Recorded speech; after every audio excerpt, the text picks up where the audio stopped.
Bonjour et bienvenue sur l'émission La Tribu Digitale 89% féminine. Aujourd'hui, pour cette dernière émission de l'année, nous allons parler CGV et CGU, notamment lorsque nous sommes entrepreneurs, c'est une obligation de les avoir et pour cela, nous allons accueillir très bientôt Sabine Villermoz, qui est avocate au barreau de Sens. Mais avant cela, bonjour Isabelle, comment vas-tu ? Bonjour Nathalie, ça va très bien.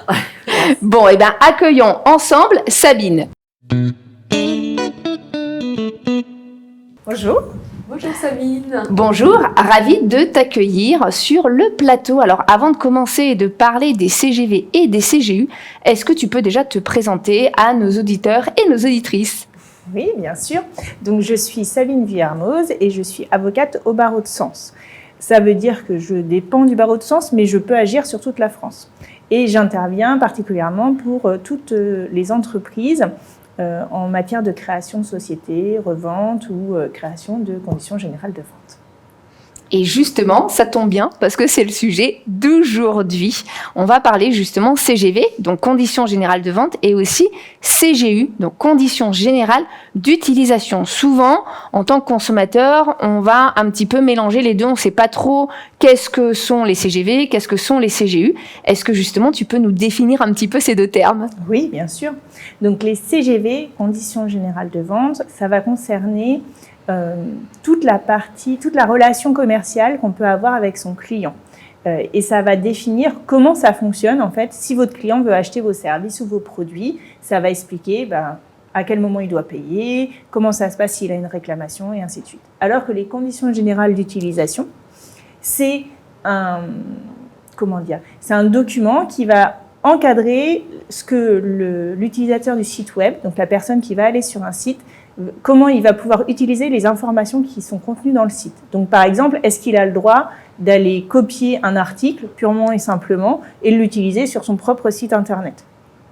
Voilà. D'accord, donc la différence principale sur les CGV, c'est pour vraiment la partie vente, et sur les CGU, donc la partie utilisation, qu'est-ce que j'ai le droit d'utiliser, comment je peux l'utiliser et quelles sont finalement les limites de l'utilisation. Exactement. Parfait, donc effectivement c'est un petit peu plus clair et je pense que pour nos auditeurs aussi.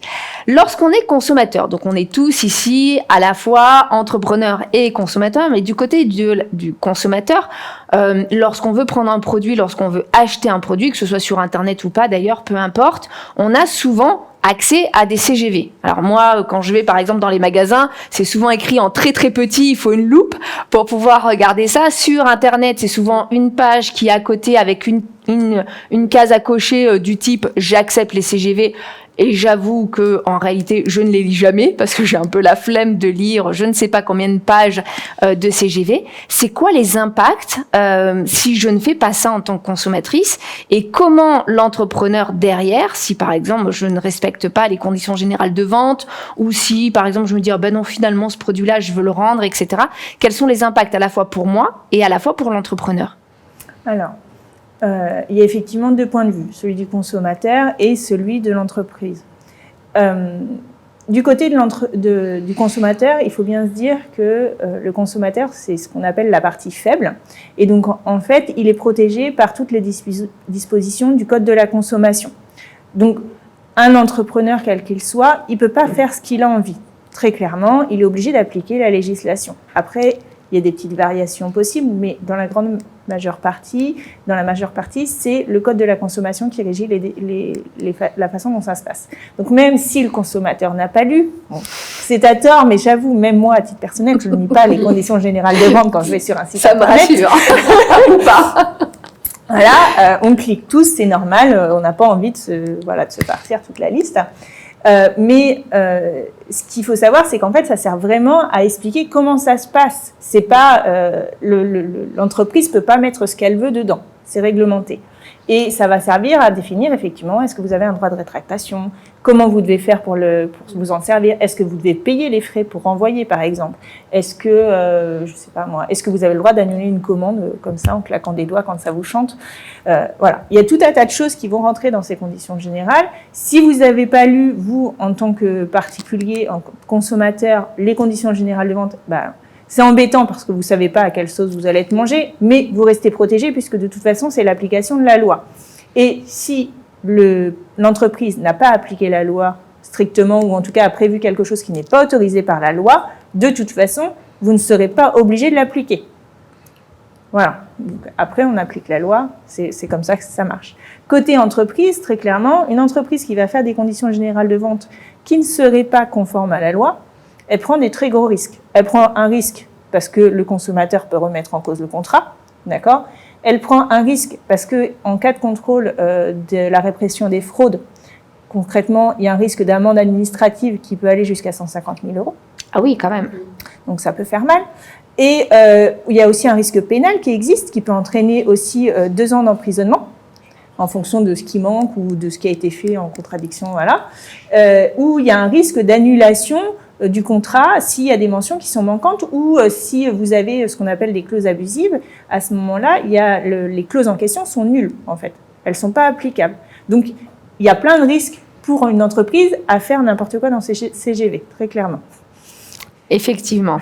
Et donc justement, si je suis jeune entrepreneur, parce que forcément, on pense tout de suite, si je dois faire rédiger mes CGV, c'est un coût. Donc on se dit, est-ce que je peux pas aller copier ceux du voisin, ceux du concurrent, ceux d'une autre entreprise ? Finalement, comme ça, j'ai des CGV et je suis tranquille ou pas ? Qu'est-ce que tu en penses ? Alors, ça, c'est effectivement le bon plan de tonton Gérard, j'ai envie de dire. Mais à ne pas suivre. Alors, à ne pas suivre. Pour plusieurs raisons. Déjà d'une, faut savoir qu'un copier-coller simple, on va dire ça comme ça, vous prenez un risque qui est de dire, en fait, vous n'avez pas exactement la même activité, vous ne vous adressez pas à la même personne, vous n'avez pas la même façon de fonctionner, donc en fait, vous avez des conditions générales de vente et vous allez faire un truc qui est complètement différent dans la réalité.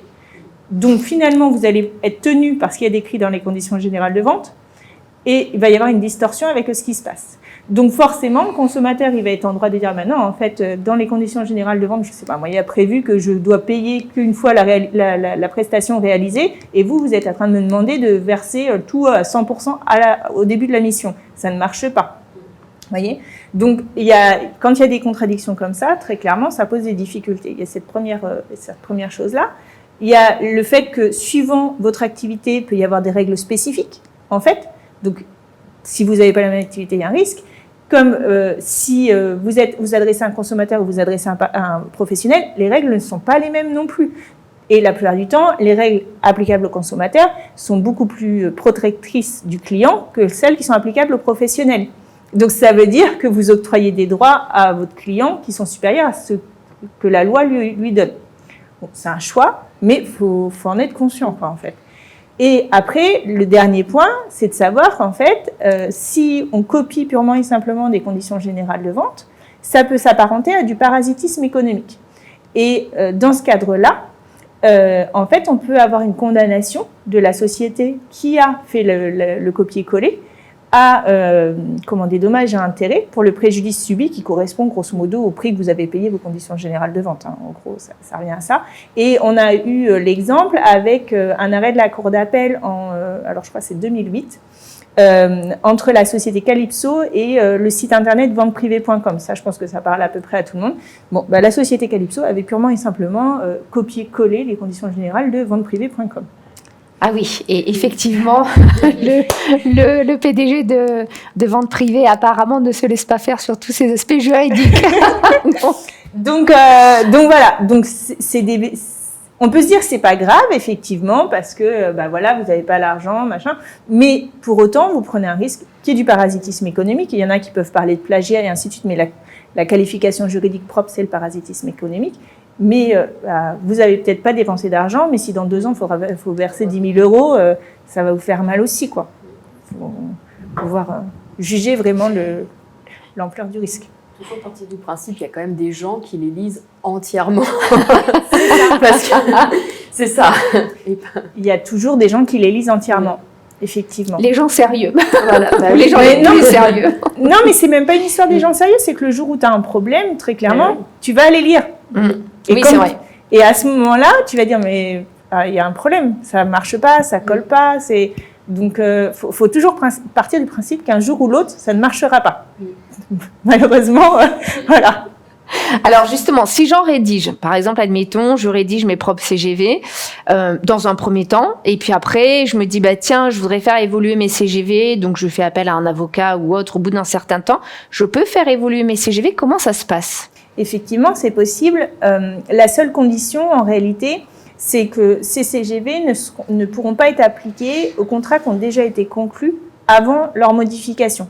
Donc, disons que tu mets à jour tes CGV à aujourd'hui, en juillet 2023. À ce moment-là, si toutes les ventes qui ont été conclues avant juillet 2023 ne pourront pas voir appliquer les nouvelles CGV. Donc, il n'y a que les ventes qui sont faites après la modification qui sont soumises à ces nouvelles CGV.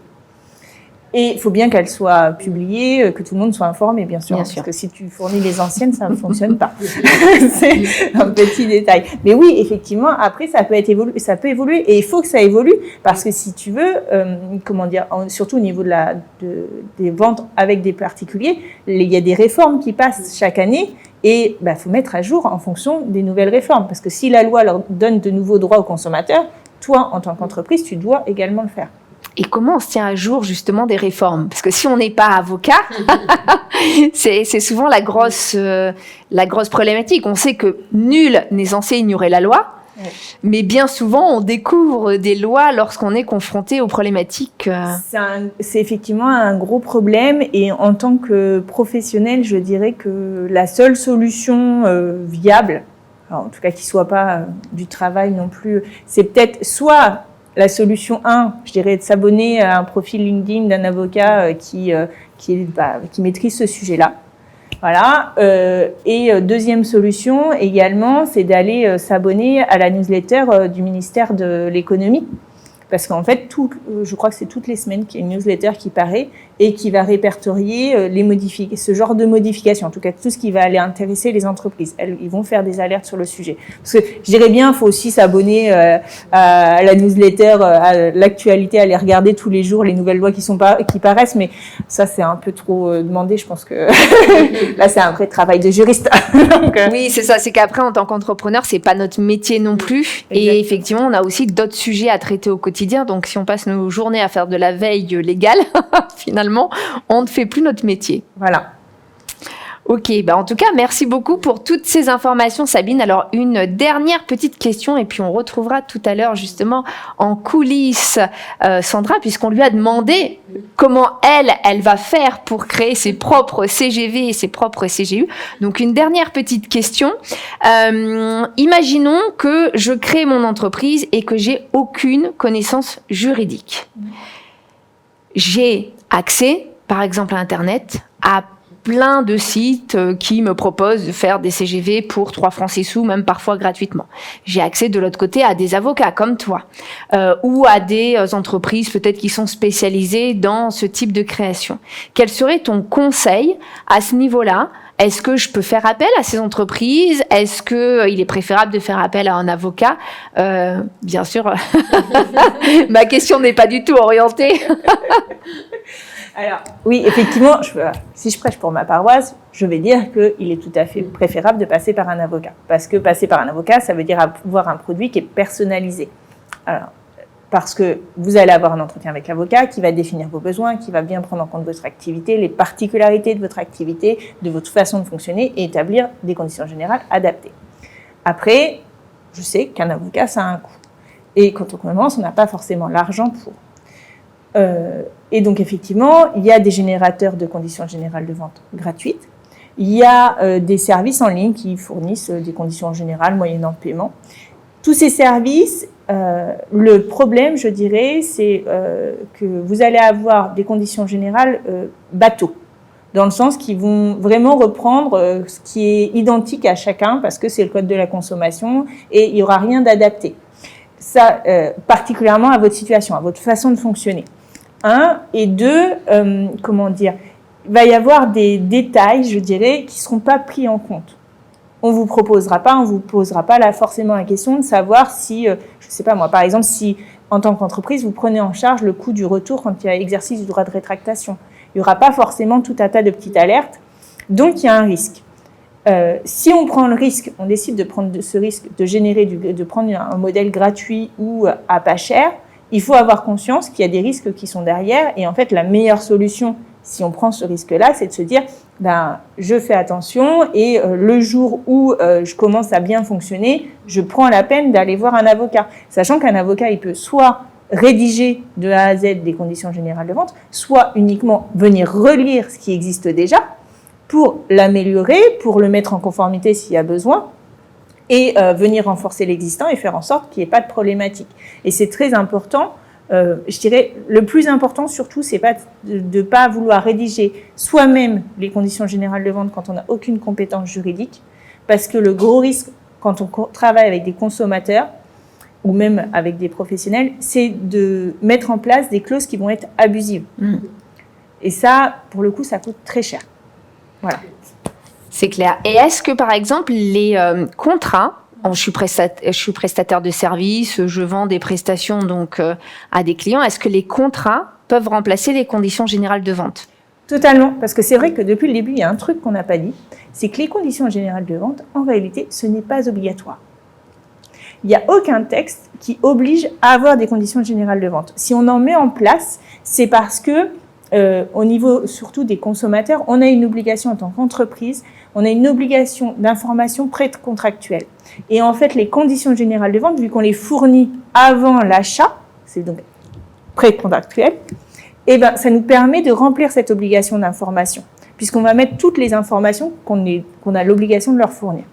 C'est pour ça qu'on a tendance à dire que les conditions générales de vente sont obligatoires. Mais sinon, dans le texte, vraiment, c'est écrit nulle part que c'est obligatoire. Il y a même la liste au niveau du Code de la consommation. Il y a un endroit où il y a marqué qu'on doit fournir les conditions générales de vente, le cas échéant. Ça veut bien dire si on en a. Donc, c'est écrit noir sur blanc dans le Code de la consommation.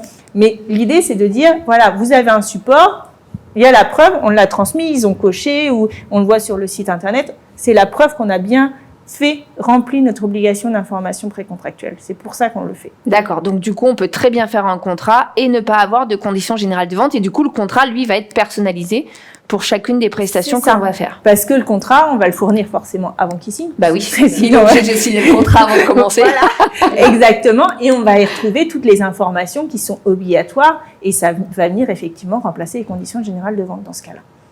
Eh bien, merci beaucoup, en tout cas, pour toutes ces informations. Je pense qu'elles vont être très utiles. On va maintenant retrouver Sandra en coulisses. On lui a donné la mission d'écrire ses propres CGV. Bonjour Nathalie, bonjour Isabelle. Alors, est-ce que j'ai pensé à écrire mes CGV et CGU ? Mais qu'est-ce que c'est que ce truc encore ? Bon allez, aujourd'hui je m'attaque aux fameuses CGV et CGU. Bon, ça devrait pas être si compliqué quand même. Alors je connais TGV, mais CGV, t'y vas aussi. Alors, pour chaque achat effectué sur mon site, le client s'engage à offrir un sourire sincère à une personne de son choix dans les 24 heures suivant la confirmation de sa commande. En cas de litige, le client devra accepter ma décision sans broncher. Non, ça va pas. Ok, je reprends.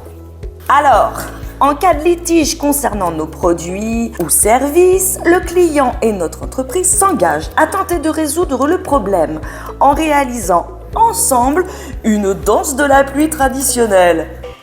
Cette danse devra être effectuée à l'extérieur en portant des chapeaux de pluie et des bottes en caoutchouc et si la pluie ne se manifeste pas dans les 24 heures. Suivant la danse, le litige sera considéré comme résolu et aucune réclamation ultérieure ne pourra être déposée.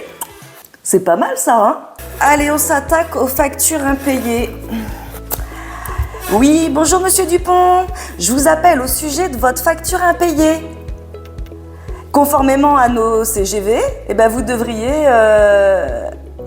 Alors attendez, qu'est-ce que j'ai écrit déjà ?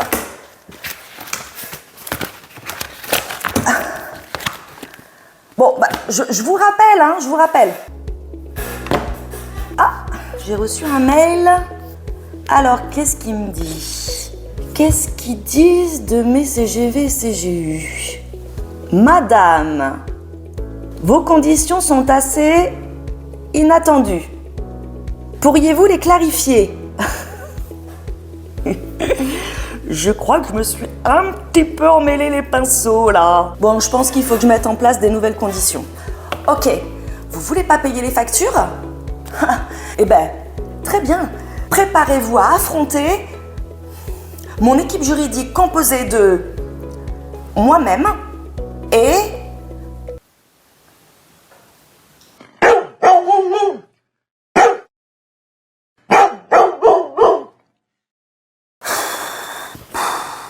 Personne ne m'avait dit que les CGV et les CGU et le traitement des factures allaient être un casse-tête sans fin. Nathalie, Isabelle, est-ce que vous auriez des conseils à me donner? Alors Sabine, que penses-tu de ces CGV? Je trouve effectivement qu'elles sont très originales, assez inattendues, comme le dit Sandra. Effectivement, je pense qu'il y a pas mal de clauses abusives. Exactement, il y a beaucoup de clauses abusives, a priori, de choses qui n'ont pas lieu d'être, qui sont aussi contraires à la loi. Et pour le coup, je pense qu'il vaudrait mieux qu'elle prenne un avocat. On va lui conseiller ça juste après le plateau. Merci en tout cas pour ton retour. Alors Isabelle, c'est le moment des conseils, donc je te laisse la parole.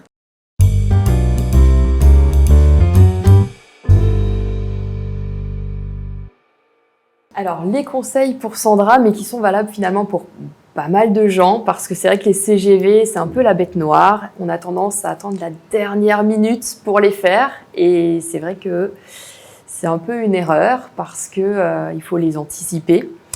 Alors, déjà, j'ai envie de rassurer Sandra en lui disant qu'elle n'est pas la seule à avoir peur.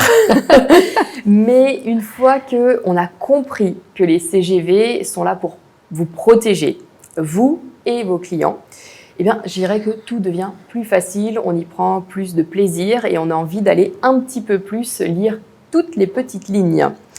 Donc, comme Sabine, moi, mon premier conseil, c'est vraiment de faire appel à un professionnel. Chacun a son métier.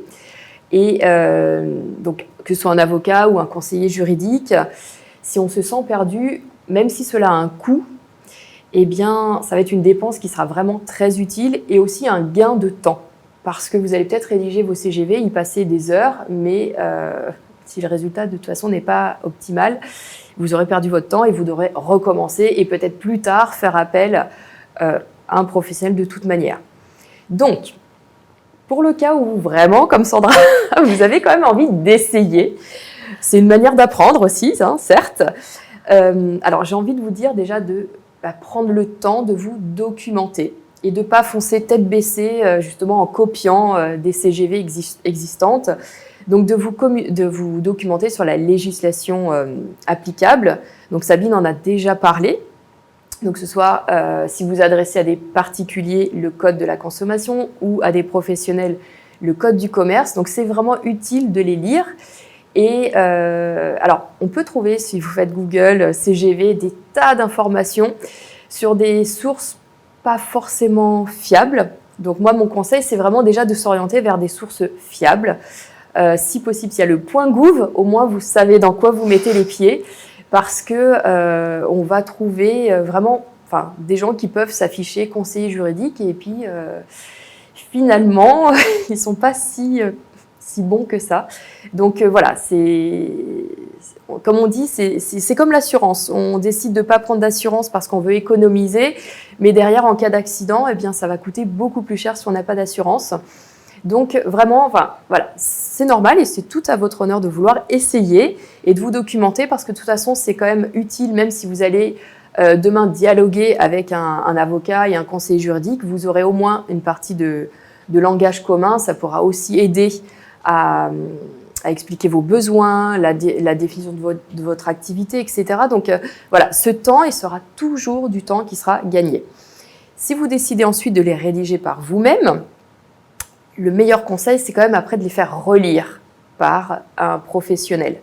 Donc, on en a parlé tout à l'heure, si vous voulez, comme partir d'une page blanche, alors vous avez des générateurs, vous avez effectivement des CGV de concurrents. Alors attention, surtout ne pas faire de copier-coller, on en a déjà parlé parce que Vous allez peut-être trouver des choses en commun, mais derrière, si vous n'allez pas les personnaliser avec votre type d'activité, votre mode de fonctionner, eh bien, vous allez vous retrouver avec des CGV qui ne vous correspondent pas et vous mettre derrière en insécurité juridique. Et là, encore une fois, en cas de problème, et on pense toujours que ça n'arrivera qu'aux autres, jusqu'au jour où ça arrive à vous-même.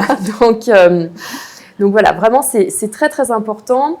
Il y a vraiment des informations obligatoires qui sont à faire figurer.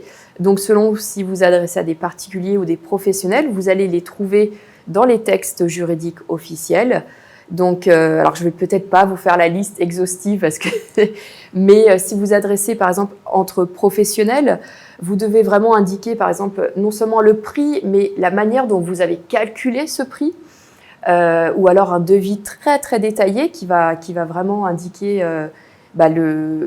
tout le finalement ce qui est en quoi le prix, tous les détails du service que vous allez proposer, et puis avec chaque détail des prestations comprises dans ce prix. Donc ça, c'est vraiment important. Vous allez devoir peut-être indiquer aussi toutes les conditions de règlement, comment le client va devoir payer, s'il y a les indemnités en cas de retard, s'il y a des facilités de paiement, s'il y a des promotions, s'il y a des paiements anticipés, comment ça se passe, etc. S'il y a toute la présence de droits de rétractation. Donc voilà, ce sont des choses qui sont vraiment essentielles et qui font partie des mentions obligatoires. Si vous adressez aux particuliers, il y a d'autres types d'informations qui sont obligatoires. Vous allez devoir décrire vraiment en détail les caractéristiques du bien que vous vendez ou du service que vous proposez. Et c'est là où on voit très bien que le copier-coller ne pourra pas fonctionner, par exemple. Vous allez indiquer le détail pour les paiements, les modes de livraison ou d'exécution des prestations. S'il y a le droit de résiliation, de rétractation, etc. Donc là, ce sont vraiment toutes ces clauses. Si vous ne les indiquez pas, et si vous tombez sur un client qui va les lire, et justement, en cas de problème, vous allez être sûr qu'ils vont les lire. Voilà, ça c'est vraiment essentiel. Donc même si vous partez d'un modèle, d'une trame, etc., vraiment vérifiez que derrière, ça correspondra exactement à votre activité. Et en cas de doute, faites-le relire. Mais vraiment, faites-le relire à quelqu'un parce que sinon, vous prenez d'énormes risques.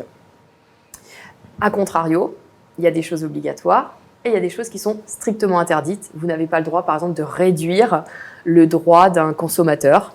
Le droit de rétractation, par exemple. Voilà, de dire vous n'avez pas le droit de vous rétracter, c'est strictement interdit. Donc, il faut aussi connaître ces clauses qui sont interdites pour ne surtout pas les faire figurer.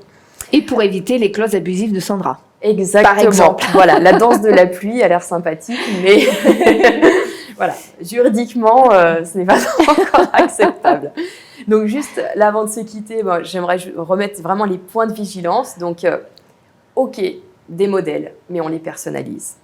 On prend le temps de les relire, de les faire relire. On ne fait pas de copier-coller, et encore moins de ses concurrents en pensant on fait la même chose, je peux avoir les mêmes CGV, surtout pas. Ensuite, on n'oublie aucune mention légale, on n'ajoute rien d'interdit. Et on en a un tout petit peu parlé aussi avec Sabine, c'est important de les communiquer aux clients parce que c'est pas juste on va les envoyer dans un mail au milieu de 10 documents. Enfin, vraiment, il faut communiquer dessus en disant voilà, je vous rappelle que les CGV sont là pour nous protéger, etc. Vous pouvez faire un petit mail, voilà, parce que parfois c'est sur le site, mais vous n'avez pas toujours de site internet. Donc, il faut aussi trouver la meilleure façon de communiquer dessus. Et puis, les CGV, il faut penser à régulièrement les mettre à jour d'un point de vue juridique. On a parlé s'il y a des évolutions de la loi, mais également si vous modifiez votre mode de fonctionnement, si par exemple vous changez vos modes de livraison, etc., il faut aussi les modifier. Des trucs tout bêtes aussi, vous changez d'adresse, il faut penser à le faire modifier aussi. Ça peut avoir un impact peut-être sur le tribunal derrière en cas de litige. Donc voilà, ces petits détails auxquels on ne pense pas, il faut à chaque fois quand même les faire évoluer. Et donc c'est vraiment important. Pour finir, alors parce que c'est la petite tradition dans cette émission de terminer par une petite citation. Alors j'ai choisi Édouard Demine, qui est quand même un un des modèles quand on parle de qualité et qui dit que faire de son mieux ne suffit pas. Même si vous voulez mettre tout votre cœur à faire vos CGV seul, faire de son mieux ne suffit pas. Il faut d'abord savoir quoi faire, puis faire de son mieux. Voilà. Eh ben, merci beaucoup. Une très belle phrase, effectivement, qui doit fortement te parler et qui revient à nul n'est censé ignorer la loi. Donc, il faut se renseigner avant, effectivement, de faire. Effectivement. Je rajouterais juste une chose, il faut du .gouv.fr. Oui. Ah oui, oui parce qu'effectivement, si on se retrouve au Canada... Au Canada ou avec une loi belge, voilà, ça arrive de plus en plus. C'est vrai, effectivement, tu as raison de le préciser. C'est une petite précision, mais qui fait toute la différence. Eh ben, merci à toutes les deux. Merci Sabine d'être venue sur notre plateau. Merci Isabelle pour ta chronique conseil. Je vous retrouve donc l'année prochaine, en septembre. D'ici là, passez de très belles vacances pour ceux qui partent au mois d'août. Peut-être que les juilletistes sont déjà partis. Et puis, on vous retrouve donc dès le mois de septembre pour une nouvelle émission. À très vite!